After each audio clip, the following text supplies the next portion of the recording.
Yan, ang ganda ng ayos ng posisyon ng aking mga anak. Dahil alagang-alaga ko po yan. Dito sa amin mga bossing, ako lang mag-aalaga po dyan.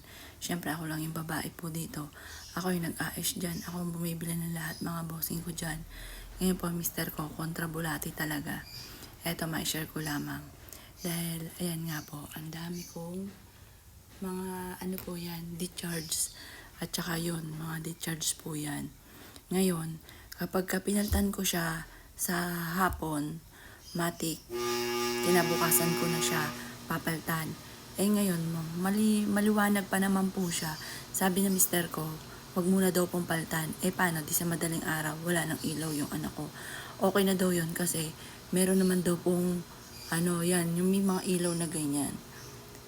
Yung mga discharge, kahit daw po mag-off na daw po yun, ay okay lang naman kasi may mga ilaw na naman. Iba talaga pagka mga nanay, para sa akin, iba pa rin yun kasi parang kandila po yun. Para yun ay liwanag, at saka dagdag liwanag, mas maganda, may liwanag. Mga kontrabulate. Kasi ako naman yung nag-charge, ako naman yung nagpapalit. Sabi ko, nang palitan kasi maliwanag pa naman.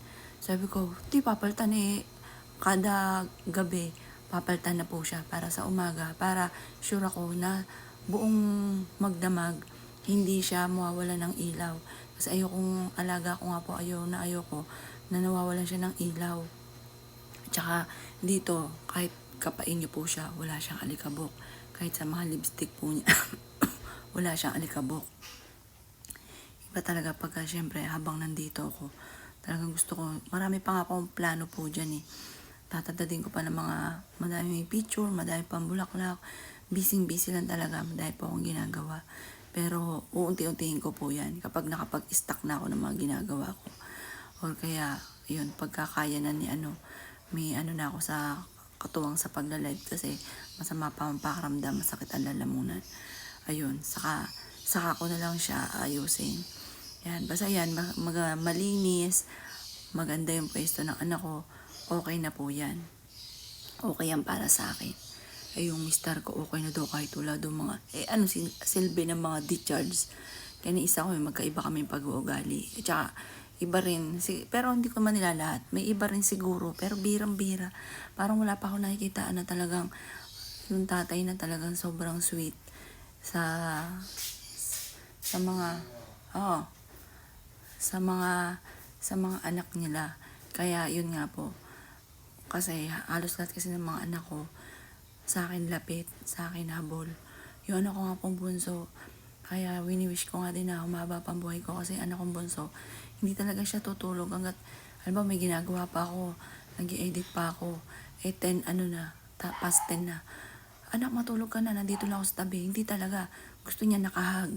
Yung mga ganun mga boss. Kaya sabi ko, paano na lang ako sakali man, wag naman. Kaya like ko wini-wish humaba ang buhay ko. Ayun. Kasi nga yung mister ko, kakahiga pa lang, tulog na. Yung mga ganun ba? Nakakainis, may mga pag-ibang mga pag-uugali. Kaya, ayun, na-share ko lang. Nakainis ako. Wala naman ako ibang pagsabihan kundi itong camera lang. Ayan, nakakainis. Dahil dami-dami kong discharge na binili. Okay na daw po yun. Parang okay lang kahit mawala ng ilaw yung aking anak. Nakakainis talaga pagka ganun. Kaya ako, todo naman, pagka may sisit akong, todo naman lalo kong papaltan po yan. Lalo kong, lagi ako naka-stay dito. Dito at saka doon kay Justin. Kaya pag nanonood kami, sabi ko, anak, huwag kang mag-cellphone, manonood lang tayo. Gusto ko banding natin, manonood tayo ng TV. Yung gano'n. Kasi gusto rin naman yung pinapanood namin. Ayun, gano'n ang aming pinaka-banding, yung panonood ng TV ng Korean.